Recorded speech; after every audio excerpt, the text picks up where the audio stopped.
Bonjour Edith. Bonjour, comment tu vas? Très bien, merci et toi? Ouais, super. Bienvenue au micro de Bérénice. On est Merci très beaucoup de très heureux de m'accueillir. t'avoir avec nous aujourd'hui. Je vais commencer par te présenter rapidement. D'accord. Tu es la fondatrice du média Kessia.com, un média d'information en continu. Consultante en communication digitale, chroniqueuse TV, on te retrouve sur le Grand Talk, sur Live TV. Tu es aussi sur les ondes de Live Radio avec ton émission Woman Up. Tu as cofondé le premier webzine féminin ivoirien, Ayana Webzine. Tu es une figure incontournable du digital en Côte d'Ivoire. On te surnomme la geekette. Dans la vraie vie, tu es aussi mariée avec l'artiste et auteur Jacob Bleu et l'heureuse maman de 3 garçons. Dans ta bucket list, est-ce qu'il y a une case que tu n'as pas encore cochée? Hackeuse.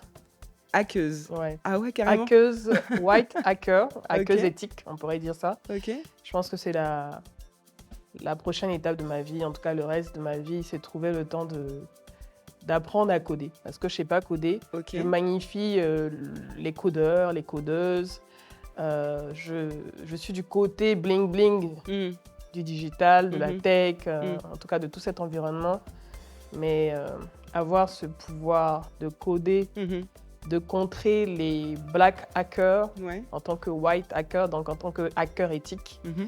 c'est ce qui manque à mon parcours et à la D'accord. prochaine étape de ma vie. Alors du coup, en quoi ça consiste exactement, hacker éthique? Ben, déjà, apprendre à coder, savoir coder, D'accord. déjà maîtriser certains types de langages, en tout cas la plupart des langages, Ok. les principaux, et surtout apprendre à lutter contre les cybercriminels.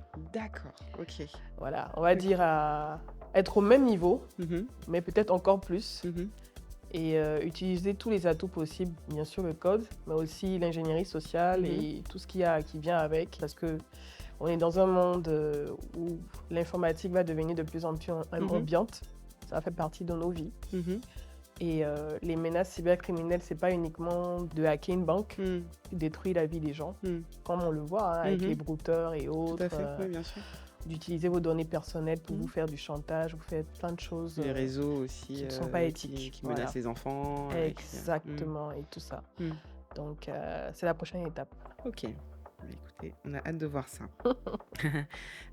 Donc vous avez une grande passion pour le digital, et pas que le digital d'ailleurs, sur les nouvelles technologies, sur le numérique. Vous êtes lancé dans ce domaine à une époque où on était encore vraiment aux prémices, ici en tout cas. Comment s'est fait ce déclic chez vous?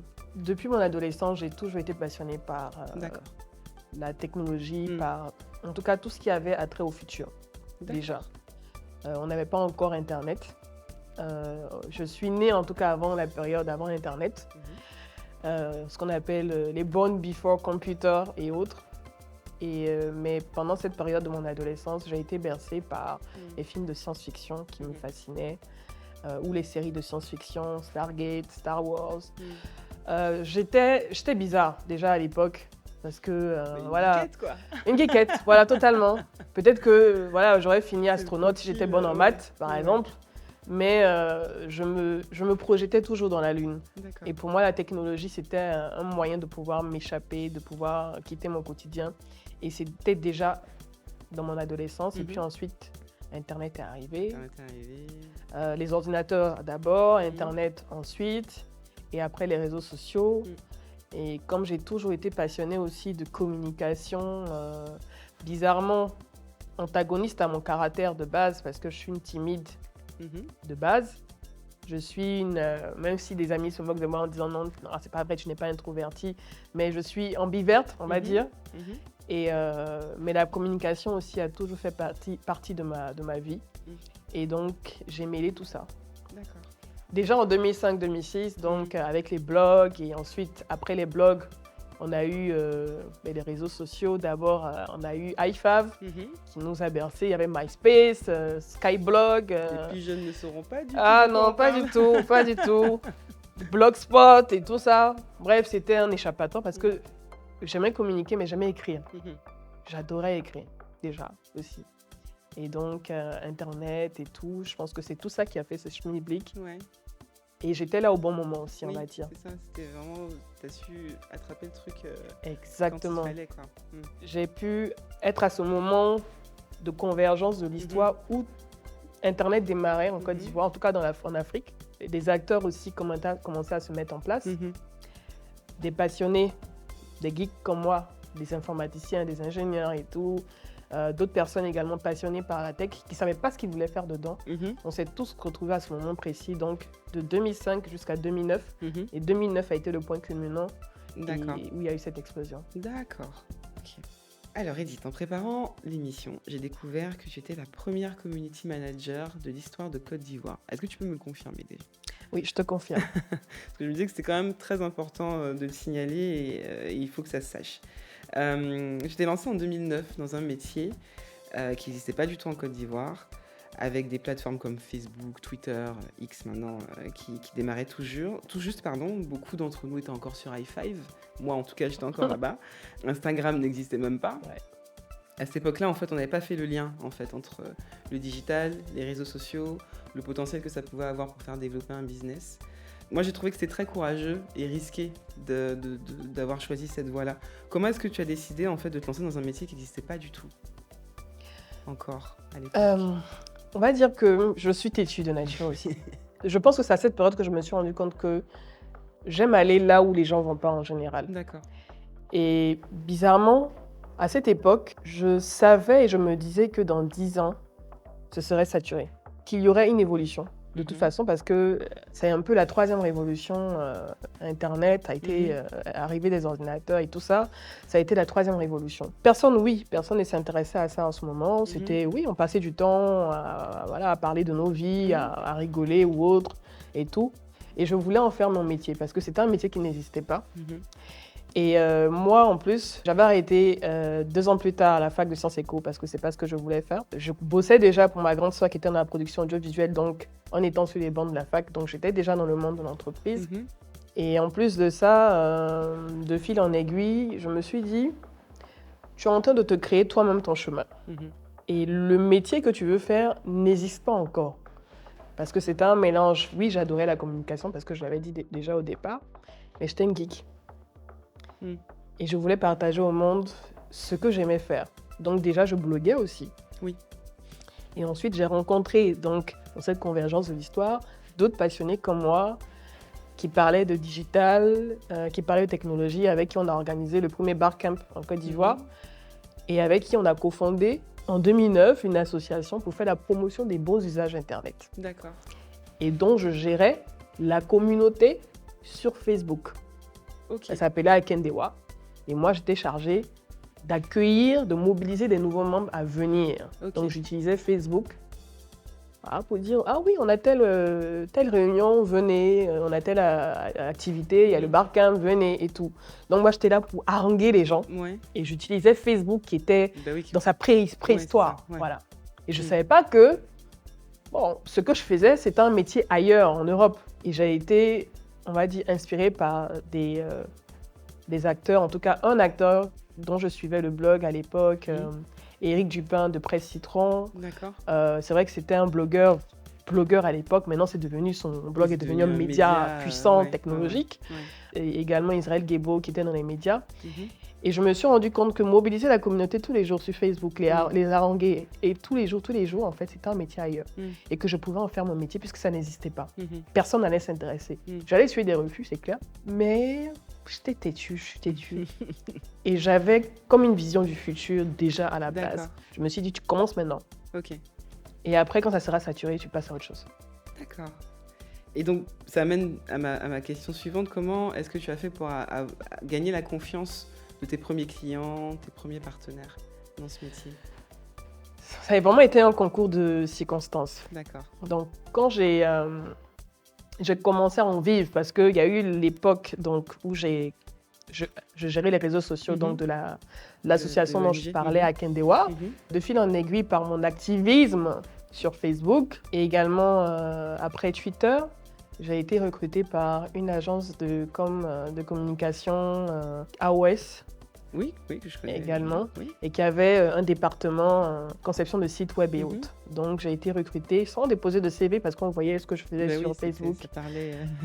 J'ai jamais déposé de CV, donc on voyait ce que je faisais sur Facebook et Twitter et tout. Et j'ai été chef de projet web et community manager. On va dire Mon vrai premier contrat de travail, je l'avais fait un peu dans les tout débuts pour la première femme à se présenter à l'élection présidentielle en Côte d'Ivoire, Jacqueline Loès-Hob, le professeur Jacqueline Loès-Hob. J'ai géré un peu dans les débuts sa campagne. C'était vraiment voilà, les prémices. Et puis ensuite, j'ai eu mon vrai contrat de travail avec AOS. D'accord. Donc oui, ça s'est fait dans ce sens-là. En fait, tu t'es pas lancée toute seule non, en tant que consultante. Ouais, c'est ça.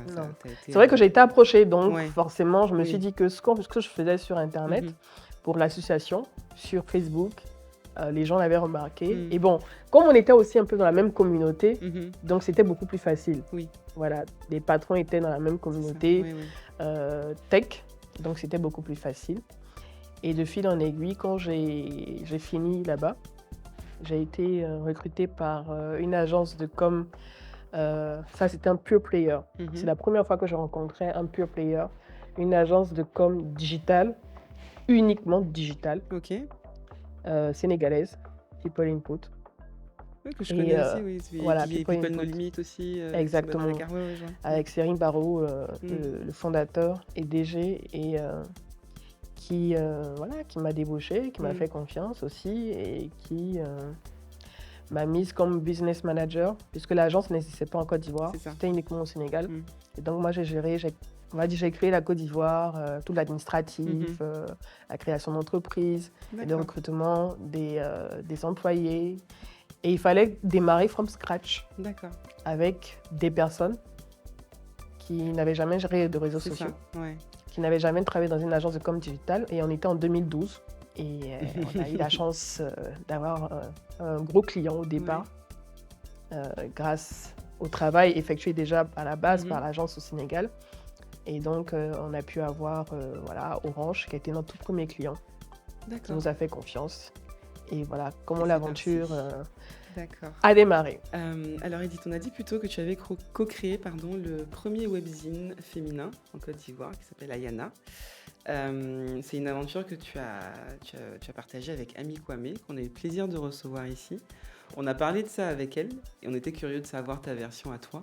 Est-ce que tu peux nous raconter comment ça s'est passé ? C'était une très belle aventure. C'était une très belle aventure. Et on a eu ce pari fou de se dire pourquoi ne pas lancer un magazine féminin en ligne. Ça n'existait pas en Côte d'Ivoire à l'époque, et même dans la sous-région, ça n'existait pas. Ami était revenue depuis du Maroc, où elle avait suivi ses études. On s'est retrouvés au bon moment, je pense. Et à cette époque, c'est vrai qu'elle voyait plus un magazine papier. Elle dit non, le digital en ce moment, utiliser du papier, ça va être un peu plus cher, ça va nous faire des coûts, ça va être un peu plus long. Et si on allait sur le digital, tu vois, ça va être beaucoup plus rapide et on va avoir quelque chose d'innovant qui ne s'est jamais fait, en fait. Et on avait des modèles à l'époque. Moi, par exemple, c'était au féminin.com. Il y avait mademoiselle.com aussi. Il y avait My Little Paris. Exactement. Dans le même esprit. Exactement. Il y avait plein de petits blogs féminins comme ça aussi qui existaient à l'époque en Europe et qui pour nous étaient une inspiration. Je me suis dit, ok, d'accord, on y va. On avait commencé déjà à écrire donc nous-mêmes des articles. On avait eu aussi des rédactrices qui nous avaient vraiment accompagnés dès le départ, qui étaient à fond, totalement à fond pour commencer à écrire. On a eu plein de personnes au départ qui nous ont encouragés, qui étaient avec nous dès le démarrage et tout. À un moment donné, c'est vrai qu'on était aussi au début de la crise post-électorale. On l'a créé en 2011, voilà. Et on était vraiment au début de la crise et tout. Et on s'est dit, mais non, il faut qu'on y aille. C'est pas qu'on attende que ça soit parfait. Il faut qu'on le lance. D'accord, et ça s'est fait... Et ça s'est fait une nuit, on a lancé, on avait fait un shooting avant avec Seibou Traoré, qui franchement a été super sympa, franchement free, gratos. C'est marrant d'entendre ces noms parce que aujourd'hui, Seibou, beaucoup le connaissent, aujourd'hui c'est devenu un photographe très très connu. De renom et tout. De renom, voilà, et là on t'entend parler de gens à cette époque-là, vous deviez être tout jeune, vous deviez être vraiment en train de vous lancer, quoi. Et qui nous ont fait confiance, qui ont cru dès le départ. Et en fait, je pense que c'était la synergie de nos énergies. C'est-à-dire que amie, elle a du caractère, elle y va à fond, elle est très sociable, elle s'est attirée vers elle du monde, elle est agréable et tout. Et moi, j'avais ce côté plus calme, la geek, qui n'y allait pas franco forcément, mais qui était en bac. Voilà. Donc, avec nos deux énergies, un peu comme le yin et le yang. Mais ça, vous complétiez bien. On se complétait très bien. Et puis voilà, on a lancé Ayana. Et ça a été une très belle aventure avec les rédactrices. Maintenant, là, je crois que vous avez arrêté de travailler. Voilà, j'ai arrêté à un moment donné.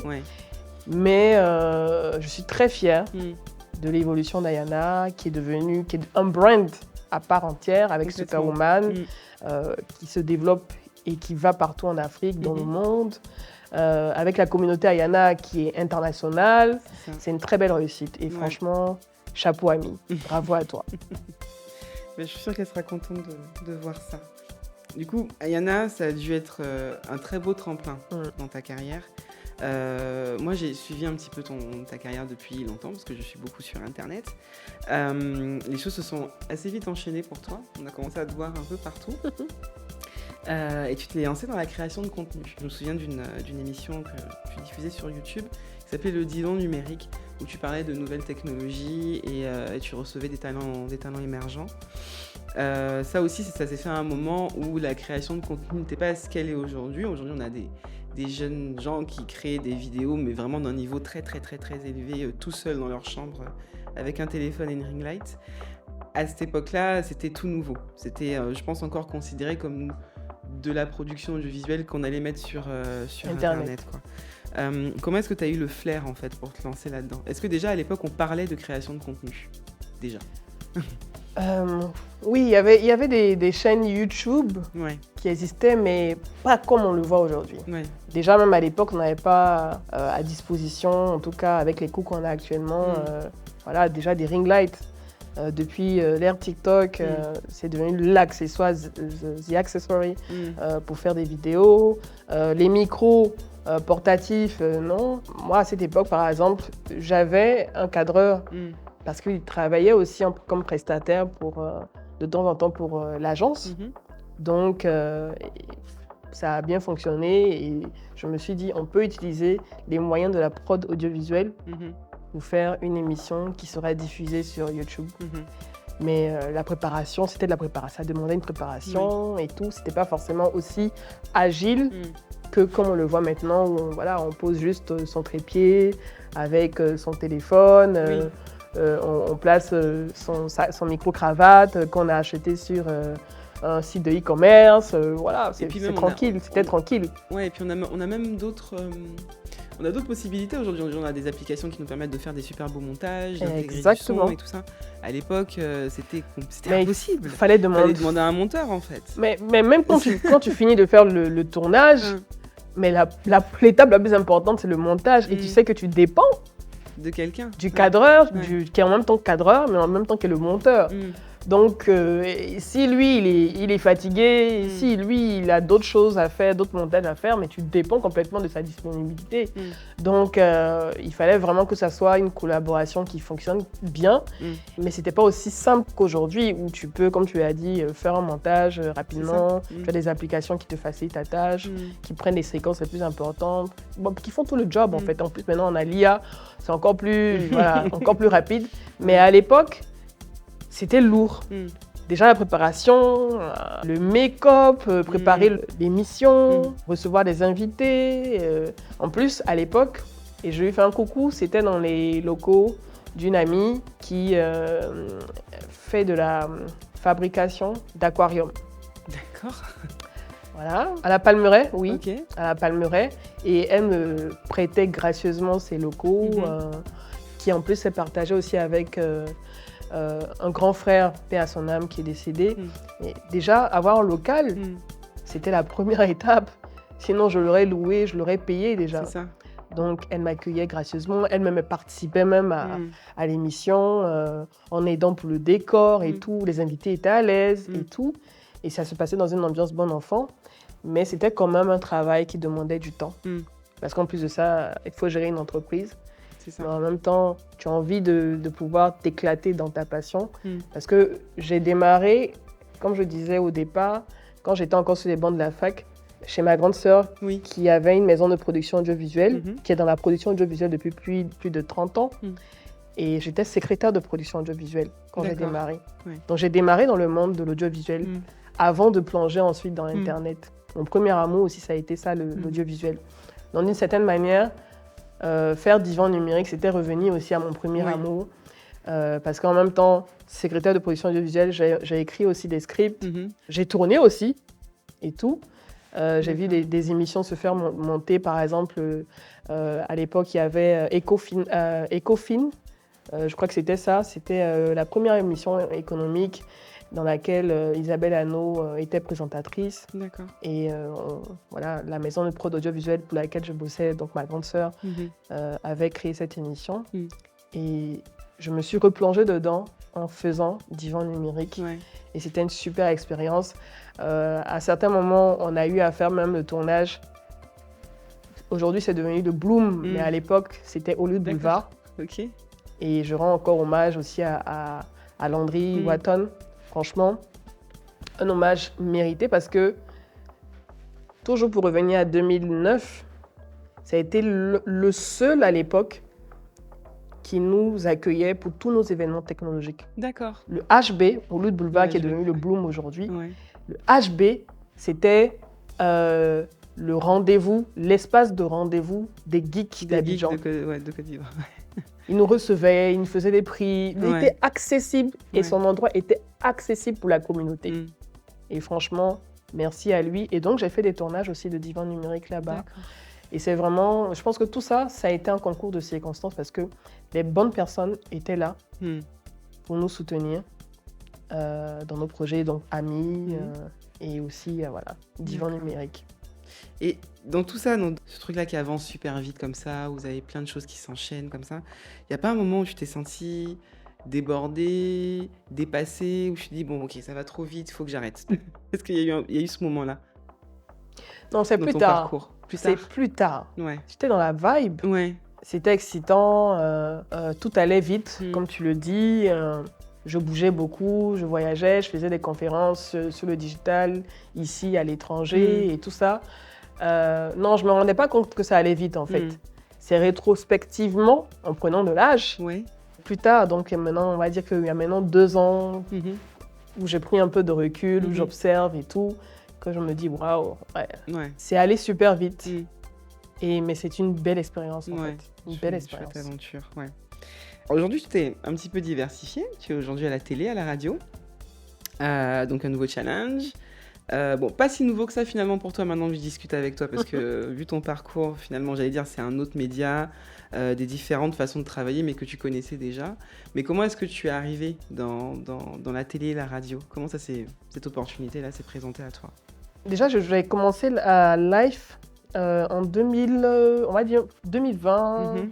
Après, en tout cas, on était dans la Covid, mais vers la fin de l'année 2020, si je ne me trompe pas, ou le 3e trimestre, si je ne me trompe pas. Mm. Mais déjà 2 ans avant, il y avait eu des discussions et tout, des propositions, Mhm. donc de Guy Roland Savignon, grand frère et tout. Donc, il m'avait proposé et tout, mais bon, ça ne m'intéressait pas vraiment et tout. Je crois que c'est 6 mois avant, il est revenu et je me suis dit, pourquoi pas? Pourquoi pas? Ça peut être une aventure intéressante. Et en plus, je pense à cette époque aussi, j'avais fermé mon agence de com digital parce qu'ensuite, après l'épisode People Input, j'avais créé ma propre agence de com digital que j'ai gérée de 2016 à 2019, fin 2019. Et puis bon, je me suis dit oui, why not? J'aime essayer, j'aime tenter quelque chose de nouveau. C'est ça aussi, j'aime pas la monotonie. Et je me suis dit, ben ouais, tu es tranquille, tu es libre maintenant, tu es en griffe en mode solo. Pourquoi pas? D'accord. Et puis ça peut être une aventure intéressante. De toute façon, tu es habitué, c'est la télé, c'est l'audiovisuel et tout ça. Pourquoi pas essayer? Et puis bon, j'ai accepté. D'accord. Et la radio, elle est venue, je pense, à la 2e saison donc, du Grand Talk, la proposition. Avec ta propre émission du coup, Avec ma propre émission. Je démarrais avec Frédéric Leininger. En fait, on démarrait ensemble, c'était déjà son émission de base. Mhm. Et ensuite, bon, de fil en aiguille, après, elle est partie. Mhm. Et finalement, Maintenant, c'est aujourd'hui, toi qui, j'anime qui t'en l'émission Woman Up. D'accord.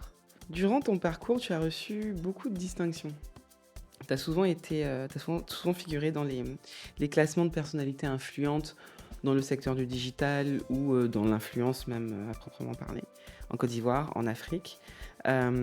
Tout récemment, il y a tout juste une semaine, tu as été élevé au rang de chevalier de l'ordre du mérite de l'éducation nationale en Côte d'Ivoire. Comment est-ce que tu arrives à garder les pieds sur terre, à pas prendre la grosse tête? Parce que ça fait beaucoup pour une seule personne. Je vais dire que j'ai déjà la grosse tête. Déjà? Voilà. Ouais. Et puis j'ai un gros front. C'est vrai.